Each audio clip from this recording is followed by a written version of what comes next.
الحمد لله رب العالمين والعاقبة للمتقين ولا عدوان إلا على الظالمين أشهد أن لا إله إلا الله ولي الصالحين وأشهد أن محمدا عبده ورسوله صلى الله عليه وعلى آله وصحبه وسلم تسليما كثيرا أما بعد السلام عليكم ورحمة الله وبركاته የተከበራችሁ አባቶች ወንድሞች እናቶች እህቶች አላህ Subhanahu Wa Ta'ala ይሄንን ስብስባችንን ያማረ ስብስብ አላህ ያድርግልን በያላችሁበት ቦታ አካባቢ ሰላማችሁን አላህ ያብዛው አላህ ይጠብቃችሁ አላህ ይጠብቀን እንግዲህ ዛሬ ፊት ለፊታችን የሚመጡ ውድ ቀናቶች አሉ አፍደሉ አያም ዱንያ በዱንያ ውስጥ በላጭ ቀን የተባሉት ቀናቶች ናቸው እነዚህ ቀናቶች አላህ የማለባቸው ናቸው ይሄን እድል ውስጥ መገኘት ፍርሳ ነው አላህ እጅግ አዛኝ ሩህ ስለሆነ በሆነ ሰዓት ላይ ስናንቀላፋ እኛን የሚያነቃን ደረጃችን ዝቅ ሲል ከፍ የሚልበትን እድሎችን አላህ ያመጣልናል በአንድ ሐዲስ ኢማም ጠበራኒ በዘገቡት من حديث محمد بن مسلمة الأنصاري رضي الله عنه قال رسول الله صلى الله عليه وسلم إن لربكم في أيام دهركم نفحاتنا لقيتاتشكو الله كنانت كأناتشو كزمناتشو يسداتشو ستوتاو تشالو فتعرضوا لها للصام تزقاجلات لعله أن يصيبكم نفحة من البات يسطوتا يهاير نفاس ان انت اللي اغنياچو يچلال أن يصيبكم نفحة منها فلا تشكون بعدها أبدا إلى ስለዚህ ሄድል ረመዳን መጣ ረመዳን ውስጥ ኸይር ስራችን እንዲበዛ በረመዳን ታጥበን ወንጀላችን ታጥበን በነሻጣ ለ11 ወራት ስንቅ እንዲሆነን ጉልበት እንዲሆነን አላህ ረመዳን ውስጥ አስገብቶ አወጣ ሁለት ወር ደግሞ እንደቆየ ይሄው ይሄን እድሎቹን አፍደሉ አያም ዱንያ በዱንያ ውስጥ እጅግ በላጭ የሚባሉ ቀናቶች ያሉበት ማለት ነው በእነዚህ ቀናት የሚሰራ ስራ ከሌላው ጊዜ በጣም ልዩ የሆነ መሆን የተጠቀሰበት ነው አላህ ምሎበታል ወልፈጅሪ ወለያሊን አሽራ ወልፈጅር በጎህ ምን አለ በንጋቱ ምን አለ አለ በፈጅሩ ወለያሊን አሽራ በአስርቱ ሌሊቶች አለ ወለያሊ العشر هي 10 ذو الحجة ነው የذو الحجة 10 ቀናቶች ናቸው وأيامها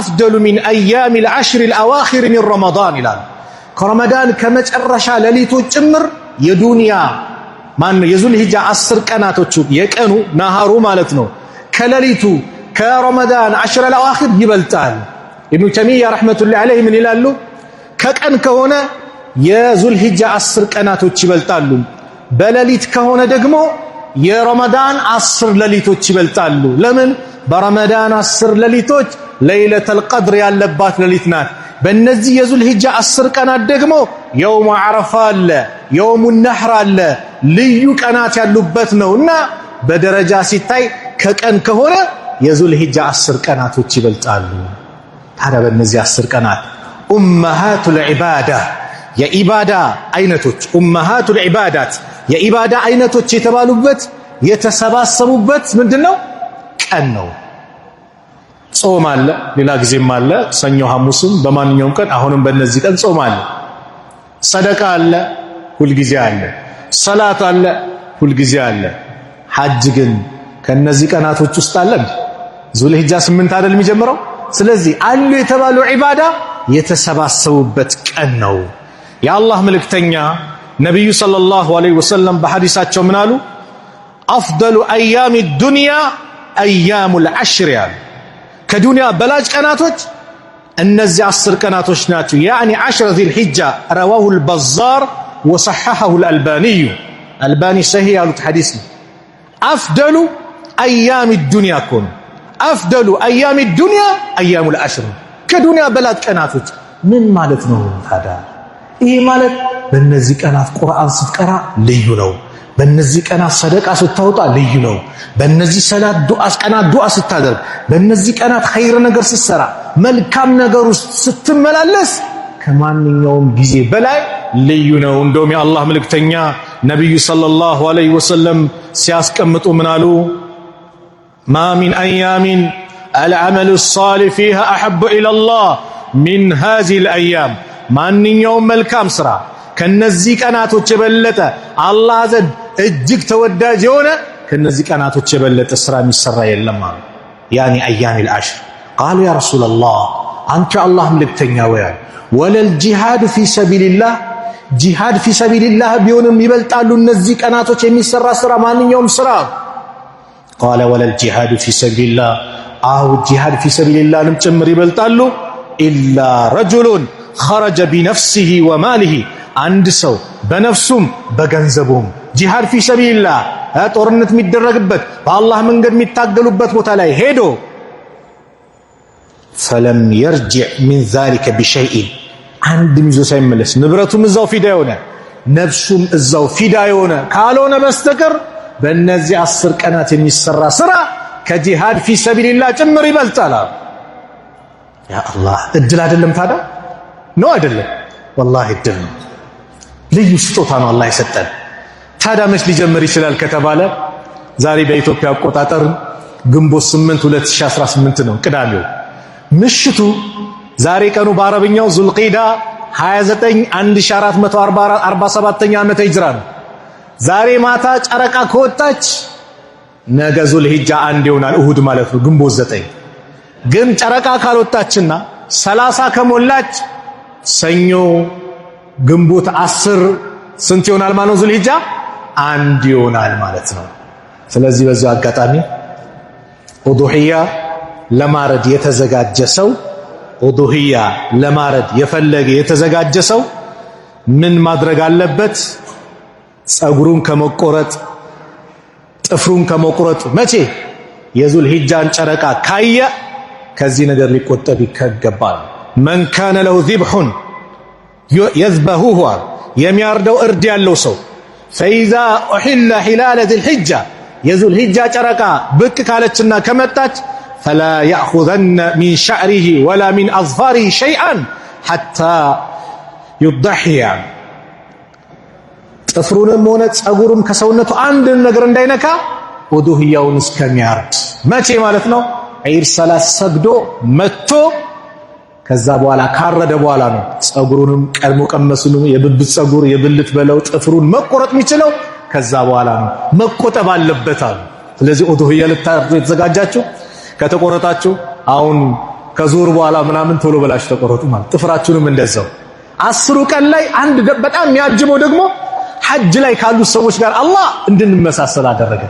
ሐጅ ያሉ ሰዎች ለበይ ካሉ በኋላ የኢህራም ልብሳቸውን ከለበሱ በኋላ የሚቆጠቡት ነገር አለ። ከምን? ጥፍራቸውን መቁረጥ፣ ከሰውነታቸው ምንም ጸጉርም ሆነ መንካት፣ ሐታ እነሱ ሽቶ ጭምር መቀባት ይቆጠባሉ። እስከ መቼ? የሐጅ ስነ ስርዓታቸው እስኪጨርሱ ማለት ነው። ለበይ ካሉበት ሰዓት ጀምሮ ማለት ነው። አያችሁ። ስለዚህ አላህ ከነሱ ጋር እንድንመሳሰልም አላህ ያደረገን። እነዚህ 10 ቀናቶች ውስጥ የገራልህን የኢባዳ ስራ ስራ። ጾም የገራለት ጾም ይጾም 9ኙም ቀን ከቻለ። ኢማሙ ነወዊ በጣም የተወደደ ነው ይላል። ካልቻልክ ግን 9ኛው ቀን እንዳያመልጥህ። 9ኛው ቀን ማለት የውሙ አረፋ ማለት ነው። እኛ አረፋ የምንለው የኢዱን ቀን ነው፣ እንደዛ አይደለም። አረፋ የሚባለው 9ኛው ቀን ነው። ሁጃጆች አረፋ ተራራ ላይ አረፋ ሜዳ ላይ የአንድነቱ ሜዳ ላይ የሚሰባሰቡበት። እነሱ አይጾሙም። ለምን? ኢባዳ ላይ ድካም ላይ ናቸው። ከጠዋት እስከ ፀሐይ እስክትጠልቅ ድረስ እዛው ለበይክ አላሁመ ለበይክ ለበይከ ላ ሸሪከ ለከ ለበይክ ኢነል ሐምደ ወኒዕመተ ለከ ወልሙልክ ላ ሸሪከ ለክ እያሉ የተውሂድን ባንዲራ እያንጸባረቁ ከአላህ ውጭ የሚመለክ አምላክ እንደሌለ አጋር እንደሌለው ንግስና ምስጋና ለሱ ብቻ እንደሆነ የሚያንጸባርቁበት ሁሉም በአንድ አይነት ድምጽ ማለት ነው። እኔ ከአውሮፓ ስለመጣው በእንግሊዘኛ ልበል አይልም። ሚለው ምንድነው? ለበይክ አላሁመ ለበይክ ነው። ከሀበሻ ስለሄድኩኝ በአማርኛ ወይም በሌላ ቋንቋ ልል አይልም። ምንድነው የሚለው? ለበይክ አላሁመ ለበይክ ነው። የአንድነቱ ሜዳ ከሰባቱም አህጉራት የተሰባሰቡ ሰዎች አንድ ቦታ የሚሰባሰቡበት ትልቁ መድረክ ነው። እነሱ ያን ዒባዳ ሲያደርጉ እኛን ደግሞ አላህ ምን አመጣልን? ጾም አመጣልን። ያን ቀን መጾም የ2 ዓመት ወንጀል ያስምራል። ያለፈውን የ1 ዓመትና የወደፊቱን 1 ዓመት 9ኙን 8ቱን ቀን ድረስ ካልቻል 9ኛው እንዳመልጥን በእነዚህ 10 ቀናት እስቲ ወጥሬ ቁርአን አንዴ ላኸተመ ገባለሁ ብለን ንያ ልናደርግ ይገባል። በቀን 1 ጁዝ ከቻልኩ 2 ጁዝ እያልኩኝ ዒድ አልአድሃ ድረስ ቁርአን ማክተም አለብኝ ብለን መዘጋጀት፣ ይሄኛል ዚክር ማድረግ አለብኝ። ኢዕቲካፍ ነይቼ መስጊድ ቁጭ ማለት አለብኝ። የተቸገሩ ሰዎች አሉ፣ ለነሱ መድረስ አለብኝ፣ መርዳት አለብኝ። አዎ እንመጣበታለን በኋላ ላይ። ስለ ኡዱሂያ ገና አልጨረስኩም። 9ኛው ቀን ኸይሩ ዱዓኢ ዱዓው የውም ዓረፋ፣ ከዱዓዎች በላጩ የዓረፋ ቀን የሚደረግ ዱዓ ነው። ወኸይሩ ማ ቁልቱ አነ ወነቢዩነ ሚን ቀብሊ፣ እኔና ከኔ በስተፊት የነበሩ ህዝቦች ነቢያቶች ካልነው ቃል የበለጠ ነገር ደግሞ የለም። ላኢላሃ ኢላላህ ወሕደሁ ላ ሸሪከ ለህ ለሁል ሙልኩ ወለሁል ሐምዱ ወሁወ ዐላ ኩሊ ሸይኢን ቀዲር። ያ አላህ ኸይሩ ዱዓ፣ ከዱዓዎቹ በላጩ ዱዓ ተብሏል። ለሐጅ የተዘጋጃችሁ ካላችሁ የሄዳችሁን ፕሮግራም የምትከታተሉ ካላችሁ አደራ፣ የውም ዓረፋ አላህ ወደ ባሪያዎቹ የሚቀርብበት ነው። በባሪያዎቹ የሚፎክርበት ቀን ነው። በእነዚህ ቀናት አላህ ስብሓነሁ ወተዓላ በብቸኝነት ምን ማድረግ ነው? መገዛት፣ እሱን ማውሳት፣ ከእሱ ጋር ልንነት ምናሳምርበት ነው። ዓረፋ ላይ የተሰባሰቡ ጸንጎራቸው ተንጨባሮ አቧራ ለብሰው ወይ ወደ እኔ እኮ መጡ ብሎ አላህ በመላእክቶች የሚፎክርበት ለነሱ ምህረት የሚለግስበት ቀን ነው የውሙ ዓረፋ። እንደውም ዓረፋ ከጀሃነም እሳት ሑር የሚባልበት ቀን የለም ተብሏል። ስለዚህ አንድ ወሲያ አለኝ። በ10ሩም ቀን በዱዓ ልንበረታታ ይገባል። በደንብ ዱዓ ልናደርግ ይገባል። በዚህ ወቅቱ በጣም ዱዓ የምናደርግላቸው ዱዓ የሚያስፈልግበት ወቅት ላይ ያለበት። በተለይ የውሙ ዓረፋ ግን አብዛኛው ሰው ስለሚጾምም ሐጅ ላይ ያሉትም የተከበረው ቦታ ላይ ስላሉም ዱዓ እንዳይረሱ። በዲናችን ጉዳይ፣ በአክሱም ሙስሊሞች ጉዳይ ዱዓ። ወንድሞቻችን እየታሰሩ ነው። ወንድሞቻችን እስከዛሬው ይኸው የተከራዩት ቤት ተዘግቶባቸው ሰላት እንዳይሰግዱ እንዳይሰባሰቡ ተከልክለዋል። አዲስ አበባ ዩኒቨርሲቲ እህቶቻችን ወንድሞቻችን ከሰላትና ከሂጃብ አርቋቸው ምሽቱን እንደሰማችሁ ዛሬ ማታ ምሽት ሌሊቱን ድረስ እዛው ፕሬዝዳንቱን ለማናገር ሄደው መጨረሻ ነገ እንወያያለን በሚል ተበታትነዋል። ይሄ ሁሉ የሚከፈለው ለምንድን ነው? ለዲን ነው፣ ለሂጃብ ነው። ዛሬ በፍቃደኝነት ሂጃብሽን ያወለቅሽ እህቴ እንደው ለነዚህ እህቶችሽ ልታስብ ይገባል። ማንም ሳይከለክልሽ ያወለቅሽ አደባባይ ወጣሽ እህቴ ታስቢበት ይገባል። ሂጃብ አንዲት ጸጉር ያለ አግባብ መታየት ዛቻው ከባድ ነው። በነቢዩ ሰለላሁ ዐለይሂ ወሰለም ዘመን ጀነት የተመሰከረላት ሴት ነበረችና አብዱላህ ኢብኑ አባስ ለተማሪያቸው አጣ ኢብኑ አረባህ ምን አሉት? የጀነት ሴት ላሳየህ አለ። አዎ ማናት? እቺ ጥቁር ሴት ነቢዩ ሰለላሁ ዐለይሂ ወሰለም ዘንድ መጣች። ከዛ በኋላ ረሱልን ዐለይሂ ሰላቱ ወሰላም ጠየቀች። እኔ አውድቅ በሽታ አለኝ ይጥለኛል፣ የዛኔ ደግሞ እገላለጻለሁ፣ አላህን ለምኑልኝ አለች። ነቢዩ ሰለላሁ ዐለይሂ ወሰለም ሶብር ካደረግሽ ጀነት አለፍሽ፣ ከፈለግሽ ደግሞ ዱዓ አድርግልሻለሁ አላህ አፍ ያደርግሻል አሏት። በል አስቢር፣ አረ እታገሳለሁ፣ ጀነትን ነው የምፈልገው። ነገር ግን አንድ ነገር ግን እንደው ዱዓ አድርጉልኝ። ምን? ስወድቅ እገላለጻለሁ፣ ሂጃቤ ይከፈትብኛል፣ ሰውነቴ ይከፈትብኛል፣ እንዳልገላለጽ ዱዓ አድርጉልኝ አለች። ነቢዩ ዱዓ አደረጉላት። እቺ ሴት ወድቃ ራሷን ስታወድቀ የፈለገ ሰውነታ ቢታይ እንደ እስላም አትጠየቅም። ምክንያቱም አንድ ሰው እብድ ከሆነ የሚሰራ ወንጀል አይጠየቅም። በቀራችሁት ሐዲስ ሕፃን ልጅ እስኪያድግ የተኛ ሰው እስኪነቃ ተብሏል። በእንቅልፍ ልብ ሰው ብትረግጥ ወንድምን ብትሳደብ እንቅልፍ ላይ ነህ አትጠየቅም። ግልጽ ነው። ሕፃን ልጅ እስኪያድግ እብድ የሆነ ሰው እስኪድን ድረስ ያደርገው ነገር አይጠየቅም። ምክንያቱም ጾም ለመጾም ሰላት ለመስገድ ምንድነው የቀራችሁት?